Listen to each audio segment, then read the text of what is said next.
How many years has the traditional pizza been around? Yeah, we actually opened the business in 2011. That's when I was selling scones at farmers markets. That's if you remember way back then. Long way, baby. 7 years ago. Yeah. Where's it gone? And I've been in the great. US now for 10 years this year, would you believe?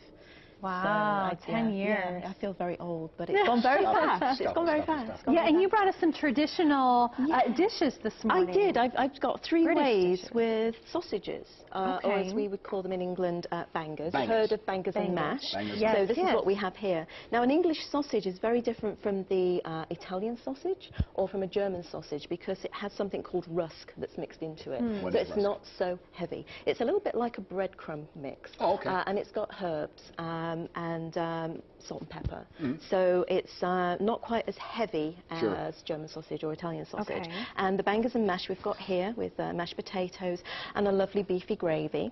Of course, we couldn't do bangers without a full English breakfast. Now, these are things that are coming on our menu this winter. Oh, So the nice. full English breakfast, we've got English bacon, which is similar to Canadian bacon. Keep talking, Tina. I'm just going to turn this around for you. No, Keep you're going. okay. You're okay. It just works better if we do it this way. Even when we're talking thick cut bacon in the U.S., Yeah. it tends to not be nearly as wide as what's served. And the reason why it's so different here to the UK, in the UK we don't have the pork loin. We use that as part of our bacon slice.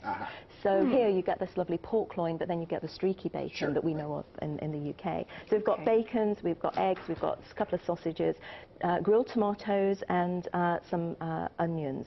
And then we add British baked beans.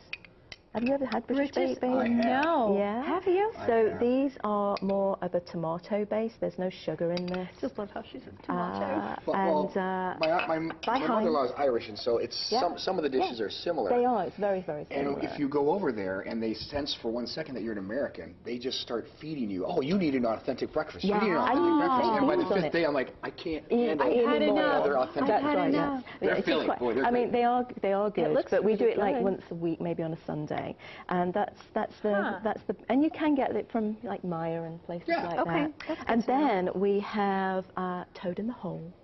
Toad in the Toad hole. in the Toad in the hole. hole, Okay.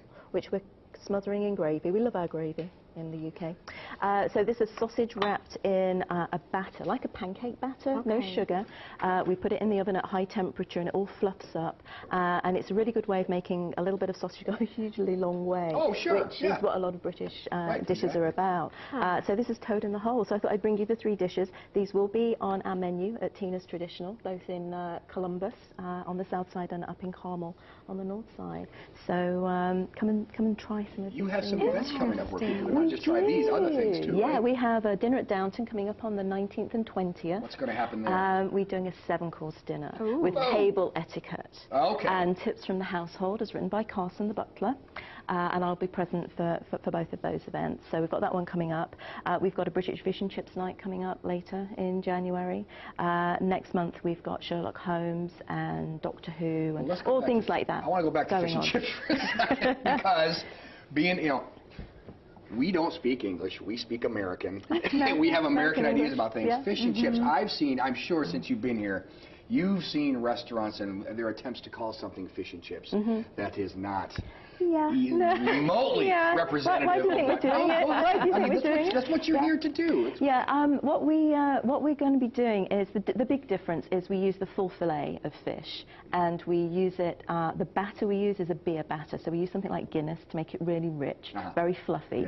And then the chips are. It's funny because you know what fish and chips are, and we call French fries chips in the UK. And chips. What we call chips here are crisps. There. Yeah. So it should be really Yes. crisp. I learned that. I ordered it. Yeah, so it can get a little confusing. But it's interesting that in fish and chips, it's chips as the Brits know it, whereas chips that are potato crisps are different.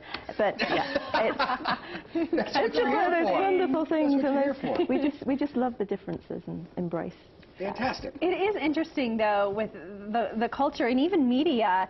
You were telling me that the differences from there to here. It is a a respect thing when something is in the news media. That's right. Yeah, because every time I hear about the royal family, I have to go to a UK website to verify it. Oh, sure. Because there's all sorts of wonderful BBC stories. Rather than, rather than less speculation and that's more. Right. You can rely on it. It's more reliable. Right? That's right. And Very there's so many cool. unreliable ones now. And a lot of people are asking us what we're doing for Harry's wedding, and we will be doing something. We'll be doing either an afternoon tea or a buffet. Nice. So watch our website at tinastraditional.com. That's exciting. Yeah, we'll put that link on IndyStyle.tv. She has a sticky toffee pudding coming up, and we'll talk more royals.